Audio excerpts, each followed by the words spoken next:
Ozians, Wicked for Good doesn't just wrap up Elphaba's story, it quietly rewrites the Wizard of Oz timeline. It hints Glinda might be more powerful than we ever thought, and it leaves the door wide open for a whole new era of Oz stories. Oh yeah, we're talking about Wicked Part 3. That's right, today we're breaking down the full ending of Wicked for Good, what really happens to Elphaba, and what that final Grimmerie moment means for Glinda, and how that last shot connects all the way back to the original Broadway show. And what all of this could mean for the possible Wicked Part 3 or spin-off down the Yellow Brick Road.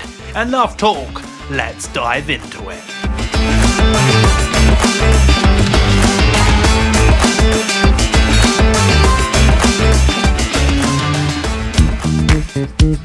So, very quick refresher. Wicked for Good is the second half of the big screen Wicked saga. It picks up right after part 1, where Elphaba is now a wanted fugitive, branded Wicked by the Wizard's propaganda machine. Glinda has stepped fully into the role of Glinda the Good, all smiles on the surface, but completely torn up on the inside. And across Oz, things are falling apart fast. Nessa Rose has become a tyrant in Munchkinland, Boq is turned into the Tin Man after a spell from the Grimmerie goes wrong, and Fiyero is captain of the guard, secretly in love with Elphaba, but publicly pushed into a fake engagement with Glinda to sell the new regime.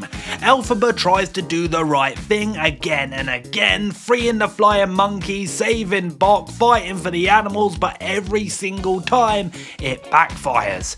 Hard. By the time we reach the final act, Nessa Rose is dead under Dorothy's house. Damn. Dorothy now wears Nessa's enchanted shoes, and the wizard's guards are hunting Elphaba. Fiyero has turned on the wizard to save her and has been captured, and Glinda is trapped between the regime she helped prop up and the friend she betrayed. That's the emotional pressure cooker we are walking into for that ending. And speaking of that ending, let's start in that ruined castle. Fiyero has been taken, tortured, so Elphaba grabs the Grimmerie, throws out one last protection spell at the universe, and it backfires in the most wicked way possible. She doesn't save Fiyero the prince, she creates Fiyero the Scarecrow. That's the first click. The ending is not about undoing the damage, it's about bending it into something survivable. Meanwhile, outside, Oz has decided it wants a public execution. Tin Man Boq is literally leading the witch hunt. They're all marching, chanting for the Wicked Witch to die. And here's where the real ending starts. Glinda reaches the castle first, not as Glinda the Good, but as the girl from Shiz who shared a bedroom with Elphaba. They finally stop running and actually talk. They fight, they apologise, and they sing for good.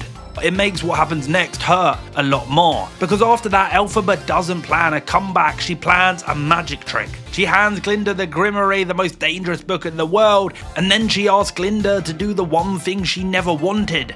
Let the world believe the lie. That is Elphaba's real final choice. She stops trying to fix the story, she weaponizes it. If Oz needs a villain to move on, then fine, she will be that villain forever. On paper, in songs, in legends, we all know the next beats. Dorothy throws the water, the screaming, the melting, the hat left behind, the mob outside thinking they have killed evil itself. But we see the trick. The trapdoor, the Scarecrow pulling her out of the floor, the death of the Wicked Witch is literally a piece of theatre. Staged for a world that would rather have a simple story than an uncomfortable truth. And honestly, that might be the darkest thing about this movie. In very Lord of the Rings fashion, we also have ending number 2, Glinda's cleanup. Back in Emerald City, she confronts the wizard, shows him the bottle, watches as his face realises what this means. He's Elphaba's father. The great and powerful Oz is exposed as a fraud, as a coward, as a man who tormented animals and hunted his own daughter. He gets sent away on a balloon, which is a cute little nod to the original movie. Morrible doesn't slink away either. She gets dragged to prison. The propaganda engine is literally hauled off its chains. The animals are freed, and on paper, this is Glinda's big win. This is the moment she finally becomes the good. Not because of bubbles and speeches, but because she actually fixes things. But there's a cost. She has to stand in front of Oz and smile and pose and pretend that the story they all believe is true, that the witch was wicked and she deserves to be dead. It's all neat and tidy now. And this is where the Grimmerie comes back in. Earlier in the story, Glinda is literally given a fake bubble machine to hide the fact that she does not have any magic. She is theatre, not sorcery. At the end, she places the Grimmerie down and it opens for her.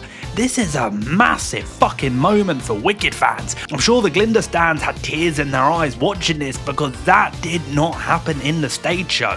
This is the movie planting a flag with Ariana's Glinda. You can read it as the book finally accepting her, or as a sign that Glinda has done the hard work. She has taken on the guilt, taken on the crown, freed the animals, banished the wizard, and the universe is kind of saying, okay, you're ready now. There's also a spicier read.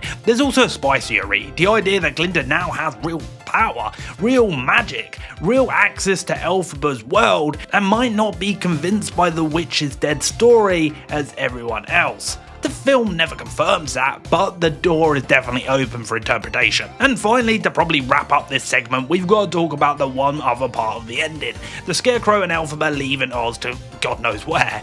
No mobs, no politics, no speeches, just two people who have been bent out of shape by this world, choosing, or maybe even forced, to walk away, but they're together. But it hits because of what they gave up to get there. Elphaba gave up her name, Fiyero gave up his body, they both gave up any chances at being heroes in the eyes of Oz. And then, the last image. Not Glinda waving in a bubble, a flashback to Shiz. Glinda whispering in Elphaba's ear, a beautiful homage to the very poster this adaptation is based upon. I'm sure that hit all the fans in the feels. The movie chooses to end on that. On the friendship, on the secret, on the moment before anybody was good or wicked. It basically tells you how to remember this story, not as a clean fairy tale, but as a messy friendship the world turned into a legend. Alright, let's get into the big question. Does this ending set up a sequel, or is this really the end? Right now, officially, Wicked for Good is sold as the conclusion. Yeah, where have I heard that before? Yeah, this is meant to be the full adaptation of the Broadway musical. No part 3 has been announced, but the way the film ends and the way that people behind it talk about it definitely leaves the door cracked open. You've got Ariana Grande joking in Q&As that no one is going anywhere. You've got Stephen Schwartz saying he and Winnie Holtzman are talking about something. You've got articles pointing out how the Grimmerie moment at the end feels like a deliberate tease for more stories in the future. And come on, this is a big franchise brand now for Universal. And come on, there's obvious story routes to go in. I mean, a direct continuation set years after For Good, where Glinda has reshaped Oz, maybe discovers a rightful monarch like Ozma, maybe has a new threat to face, with Elphaba and Fiyero lurking in the margins. I think the popular approach would be a next generation story, probably loosely inspired on Gregory Maguire's Son of a Witch, introducing Liir, a boy who might just be the son of Elphaba and Fiyero, trying to live up to a legend while dealing with the fallout of Glinda's rule and the wizard's old regime. The big catch, of course, is rights, and the tone. Maguire's sequels are darker, more political, much less musical friendly, and the film continuity doesn't set up the son, Liir, at all. You would have to do a time jump, and a bit of retrofitting. Plus, there's a real argument that the two films have already kind of complete the story. For a lot of fans, this is the perfect ending. Elphaba lives, Glinda grows, Oz is changed. Pushing for a third film just because the brand is popular could cheapen all of that. So where do I land on it? I think Universal absolutely sees Wicked as an ongoing franchise, whether this means a full-blown Wicked 3, a Liir spin-off, an Ozma movie, or perhaps a prestige TV series. We don't really know yet, but the Grimmerie opening, the unresolved questions about Oz's futures, the creators openly talking about working on something, all of that feels like deliberate future proofing. That said, this video is already long enough, so I'm not gonna go fully down the theory rabbit hole here. We are gonna do a whole separate video breakdown on the future of Wicked, what a third movie could look like, how they could adapt Son of a Witch, and whether an Ozma style story makes sense in this universe. So make sure you stick around. So So in the end, Wicked for Good gives us a very specific kind of ending. The world gets its fairy tale, the Wicked Witch is dead, the Good Witch saves the day, and the Wizard is gone. Oz is free. The truth is messier. The Wicked Witch is alive, living in exile with the man she loves. The Good Witch is carrying a lie that will haunt her for the rest of her life. The Wizard's crimes can never really be undone, and the magic of Oz is literally changing hands as the Grimmerie opens for a new owner. But what did you think? Did this ending work for you? Are you happy that Elphaba survives? Or did you want a more harsher, book-accurate conclusion? Do you think Glinda senses Elphaba is alive when the Grimmerie reacts? Or is that just fans reaching out for hope? And do you want a Wicked free, or should this be the final stop on the yellow brick road? Drop all your thoughts, theories and heartbreak in the comments down below. And if you want more Wicked for Good coverage, stick around, because as we said, we've got that full future of Wicked breakdown on the way, plus character deep dives, Oz lore and a lot more. I'm kind of a slurp, and I'll see you down the yellow brick road.